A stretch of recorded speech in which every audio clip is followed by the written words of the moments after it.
অনেক জায়গায় হচ্ছে আমাদের অবৈধ জায়গা দখল করছে। এই দখল কারা করছে? আমার আপনার লোকজন, এলাকার লোকজন করছে।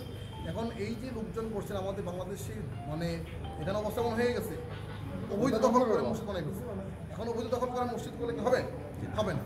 তো এখন মানুষের এই যে প্রবণতা, আপনি কতগুলি ভাঙবেন, আমরা তারপরে যেখানে যেখানে গুরুত্বপূর্ণ মানে জায়গাগুলো আছে সেগুলোকে আমরা ইতিমধ্যে বেশি উচ্ছেদ করা হয়েছে, আরও করা হবে। গুরুত্বপূর্ণ জায়গাতে কোনো ধরনের কোনো অবৈধ স্থাপনা থাকবে না। এটা অবশ্যই আমরা এখন যাতে বিশেষ করে যে কোনো কালেকটিভ ইন্টারেস্ট রয়েছে, মানুষের স্বার্থ রয়েছে, এমন কোনো জায়গাতে কোনো অবৈধ স্থাপনা আমরা রাখবো না। প্রথমত হচ্ছে যে এই সমাজ, এই দেশ এবং হচ্ছে আপনার এই উপজেলা কিন্তু আমার আপনাকে নিয়ে গেছে। পৃথিবীতে যেটা হচ্ছে সভ্য দেশে আপনার 90% আইন মানে 10% লোককে আইন মানায় দেবে, এনফোর্স করতে হবে। আমাদের এখানে যেটা হয়ে গেছে, মানে আমরা শিক্ষিত হয়ে অর্ধশিক্ষিত অশিক্ষিত হই, আমরা আইন মানতে থাকি।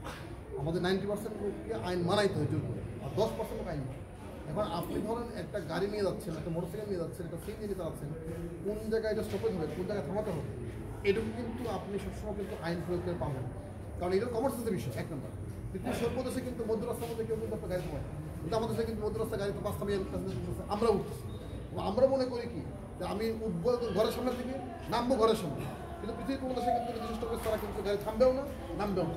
মানে আমাদের কিন্তু যারা যাচ্ছে তাদেরও সচেতন হতে হবে, যারা গাড়ি চালায় তাদের সচেতন হতে হবে, এবং যারা আপনি এনফোর্সমেন্ট করবে তারাও মানে কিছু করতে হবে।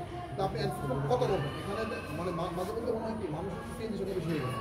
বাজারে হাঁটলে মনে হবে যে মানুষ চলে 2000, সিএনজি চলে 3000। এই যে অধিক সংখ্যক সিএনজি প্রায় লাইসেন্স নেয়, এবং এইটা নানা দেখা সমস্যাগুলি আছে বুঝি। এখানে কিন্তু অনেক ইন্ডাস্ট্রি নেই, এইটা বেছে নিয়েছে।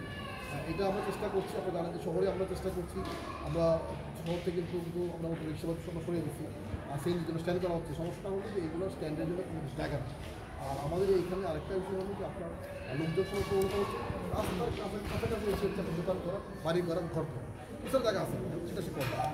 এখন আমরা চেষ্টা করছি যে কোন জায়গায় স্ট্যান্ড আছে সেই স্ট্যান্ডে যদি সিএনজি করি, এবং সেখানে যেন আমরা মানে গাড়ি থামবো, এখানে আসলে উঠবো। এখানে এটা উঠলে হয়তো আপনার অনেকটাই যানজট কম থাকবে এবং সমাজজনটা অনেক সহজ হবে।